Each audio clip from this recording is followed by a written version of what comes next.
दोस्तों नमस्कार। स्वागत है आप सभी का MGV study point YouTube channel में। तो दोस्तों मिक्स क्वेश्चन सीरीज नंबर 25 लेकर के उपस्थित हैं और आज की हमारी सीरीज है ये जीके की सीरीज है। जीके की सीरीज जिसमें MCQ टाइप के टोटल 10 क्वेश्चन है और ये 10 question UPPCL JMRC exam based question है और इम्पोर्टेंट क्वेश्चन है इन एग्जाम के लिए। और रीट टेट एग्जाम के लिए भी ये जीके के 10 क्वेश्चन मोस्ट इम्पोर्टेंट है। JMRC रीट SSC पटवारी पुलिस हाई कोर्ट सभी एग्जाम के लिए मोस्ट इम्पोर्टेंट क्वेश्चन है और पिछले एग्जाम में पूछे गए क्वेश्चनों में से शामिल किए गए हैं। तो सभी परीक्षाओं के लिए महत्वपूर्ण क्वेश्चन है। तो वीडियो को लास्ट तक जरूर देखें, लाइक शेयर भी करते रहें और अभी तक अपने यूट्यूब चैनल को सब्सक्राइब नहीं किया है तो ज़रूर सब्सक्राइब भी करें। तो यहाँ पे हम UPPCL और JMRC ये मिक्स क्वेश्चन सीरीज चल रही है और इसमें रीजनिंग की, हिंदी की, इंग्लिश की और जीके की ये डेली कंप्यूटर की भी साथ में डेली एक एक सीरीज अपलोड होती है मिक्स क्वेश्चन की, तो आप ज़रूर देख सकते हैं। और चलिए बात कर लेते हैं अगले क्वेश्चन फर्स्ट की। तो चलते हैं क्वेश्चन की ओर। तो दोस्तों क्वेश्चन फर्स्ट है, क्वेश्चन फर्स्ट में चंद्रगुप्त मौर्य की सेना को डाकुओं की सेना किसने कहा था। तो यहाँ पे हम बात कर रहे हैं कि ऐसा कौन सा विदेशी यात्री था जिसने अपने यात्रा वृत्तांत में या हम कह सकते हैं कि अपने रचना में उन्होंने चंद्रगुप्त मौर्य की सेना को डाकुओं की सेना के नाम से संबोधित किया है। तो ऑप्शन ये हमारा जस्टिन ने चंद्रगुप्त मौर्य की सेना को डाकुओं की सेना कहा है। जस्टिन दूसरी शताब्दी में ये भारत आया था और प्रमुख कृति जो जस्टिन की प्रमुख कृति है वो EPITOM ये रचना है। इसमें इंडिका जो मेगस्थनीज की अपनी पुस्तक थी इंडिका, उसके मूल तथ्य इसमें कुछ प्रिंट किए गए हैं। तो इसने चंद्रगुप्त मौर्य की सेना को डाकुओं की सेना के नाम से संबोधित किया है। और इसी के साथ में हम बात करने वाले हैं आगे, ये जो डायोडोरस ये प्रथम शताब्दी ईसा पूर्व में भारत आया था और ये जो टेवरनियर है ये फ्रांसीसी यात्री था और प्लूटार्क ये 45 से 125 ईस्वी में ये भारत आया था। और चलते हैं बात कर लेते हैं अगले क्वेश्चन की। तो आगे हमारे पास क्वेश्चन नंबर है सेकंड। क्वेश्चन सेकंड 1857 के सिपाही विद्रोह की शुरुआत कहाँ से हुई थी। तो दोस्तों जब भारत में 1857 का जो विद्रोह हुआ था और उस विद्रोह की शुरुआत कहाँ से हुई थी। तो ये हुई थी मेरठ से और ये स्टार्ट हुई थी मेरठ से 9 मई 1857 को इस क्रांति का सूत्रपात माना जाता है। और इसी के साथ में हम चलते हैं, बात कर लेते हैं अगले क्वेश्चन की। तो आगे हमारे पास क्वेश्चन नंबर है थर्ड। क्वेश्चन थर्ड में गांधी जी की आत्मकथा किस भाषा में लिखी गई है। तो दोस्तों यहाँ पे हम बात कर रहे हैं गांधी जी की आत्मकथा और उसमें कौन सी भाषा से रचित थी। तो यहाँ पे हमारा उत्तर है गुजराती भाषा।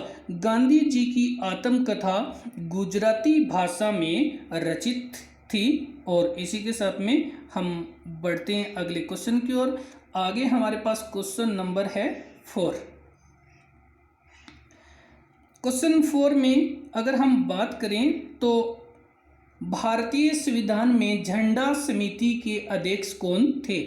तो यहाँ पे आपसे पूछा जा रहा है कि भारतीय संविधान के झंडा समिति के अध्यक्ष कौन थे।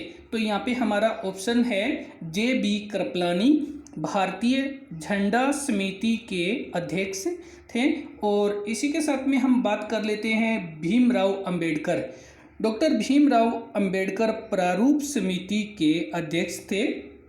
और यहाँ पे HC मुखर्जी अल्पसंख्यक उप समिति के अध्यक्ष थे और KM मुंशी कार्य संचालन समिति के अध्यक्ष थे। तो इसी प्रकार से हमारा यहाँ पे जो आंसर था ये JB कृपलानी जो झंडा समिति के अध्यक्ष थे। और चलते हैं आगे बात कर लेते हैं। तो आगे हमारे पास क्वेश्चन नंबर है 5। क्वेश्चन 5 में बाल श्रम का संकटमय उद्योगों में निषेध कौन से अनुच्छेद में वर्णित है। तो अगर हम बात करें संकटमय तो खतरनाक उद्योग जैसे कोई रासायनिक या हम कह सकते हैं ऐसे खतरनाक उद्योग जहाँ पे बालकों को लगाना श्रम करवाना निषेध है। तो यहाँ पे हमारा ऑप्शन है अनुच्छेद 24।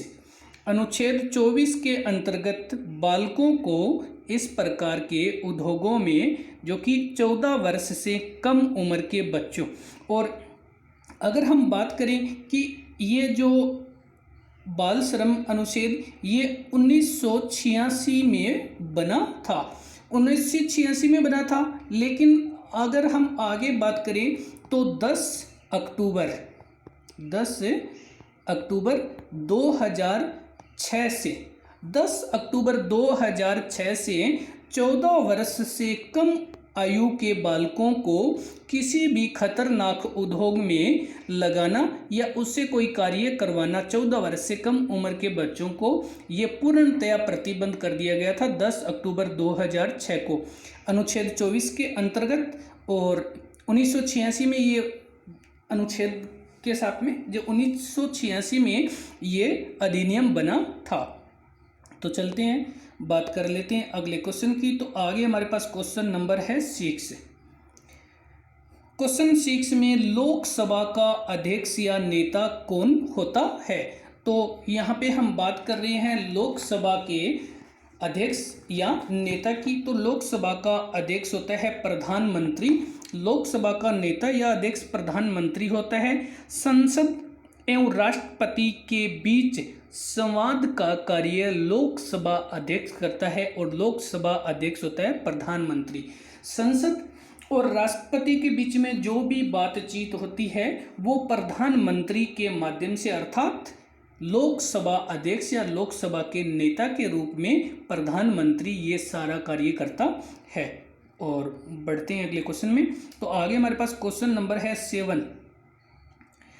क्वेश्चन 7 में उच्चतम न्यायालय की समस्त कार्यवाही किस भाषा में की जाती है। तो यहाँ पे उच्चतम न्यायालय में जो भी कार्यवाही होती है, जो भी कार्य होता है वो किस लैंग्वेज में किया जाता है। तो ये सभी कार्य अंग्रेजी भाषा में किया जाता है। उच्चतम न्यायालय में सभी जो कार्य किया जाता है वो अंग्रेजी भाषा में किया जाता है। इसका कार्य क्षेत्र संपूर्ण भारत है और उच्चतम न्यायालय को सर्वोच्च न्यायालय के रूप में भी कार्य करता है। तो अंग्रेजी भाषा इसकी कार्यवाही है। और इसी के साथ में चलते हैं, बात कर लेते हैं आगे। हमारे पास क्वेश्चन नंबर है 8। तो क्वेश्चन 8 की अगर बात करें तो हिम छत्रक कटाव कार्य अंग्रेजी के किस अक्षर का आकार बनाता है। जब हिम छत्रक कटाव होता है तो ये अंग्रेजी का एक अक्षर की आकृति बना लेता है। और ये अंग्रेजी के किस अक्षर की आकृति बनाता है। तो आइए हम देखते हैं, ये करता है यू आकृति का कटाव। यू आकृति जो हिम क्षेत्रक कटाव कार्य है वो अंग्रेजी के यू अक्षर का आकार बनाता है। और बात करें इसी के साथ में कि परिवहन एवं जमाव कार्य से हिमोड बनता है, जो कि यहाँ पे हम बात करते हैं हिमोड। ये परिवहन एवं जमाव कार्य से, जब वहाँ पे परिवहन होता है और साथ में जमाव कार्य होता है तो हिमोड बन जाता है। चलते हैं, बात करते हैं आगे। जो क्वेश्चन है हमारा क्वेश्चन नंबर 9। क्वेश्चन 9 में असमाप्य ऊर्जा का स्रोत कौन सा है। असमाप्य, सबसे पहले तो हम बात करेंगे कि वे ऊर्जा के स्रोत या भंडार जो कभी भी समाप्त नहीं होते हैं वे असमाप्य कहलाते हैं। तो यहाँ पे ऑप्शन हमारा आंसर है पवन। पवन ऊर्जा का ऐसा स्रोत है जो असमाप्य है, कभी भी यह समाप्त नहीं होता है। बाकी उपयुक्त जो तीनों है ये दोहन के आधार पे समाप्त हो सकता है। अब हम बात करेंगे भारत में पवन ऊर्जा के लिए जो सक्षम क्षेत्र है ये तमिलनाडु में नागरकोइल से मदुरई तक स्थित है। तमिलनाडु, अगर आपसे पूछा जाए कि सक्षम क्षेत्र तो तमिलनाडु में, और ये तमिलनाडु में कहाँ है, नागरकोइल से लेकर के मदुरई तक स्थित है। आंध्र प्रदेश, गुजरात, कर्नाटक, केरल, महाराष्ट्र तथा लक्षद्वीप में भी इनके जो संयंत्र स्थापित है। और चलते हैं, बढ़ते हैं अगले क्वेश्चन की ओर, जो इस वीडियो का लास्ट क्वेश्चन है। लाइक शेयर करते रहें। Question number 10। क्वेश्चन 10 में भारत में स्थानांतरित कृषि कहलाती है। तो दोस्तों भारत में जो स्थानांतरित कृषि है, सबसे पहले हम बात करेंगे स्थानांतरित कृषि। स्थानांतरित कृषि को अलग अलग देशों में अलग अलग नाम से जाना जाता है। तो आइए चलिए बात कर लेते हैं कि भारत में ये किस नाम से जानी जाती है। तो भारत में स्थानांतरित कृषि को झूमिंग कृषि के नाम से जाना जाता है।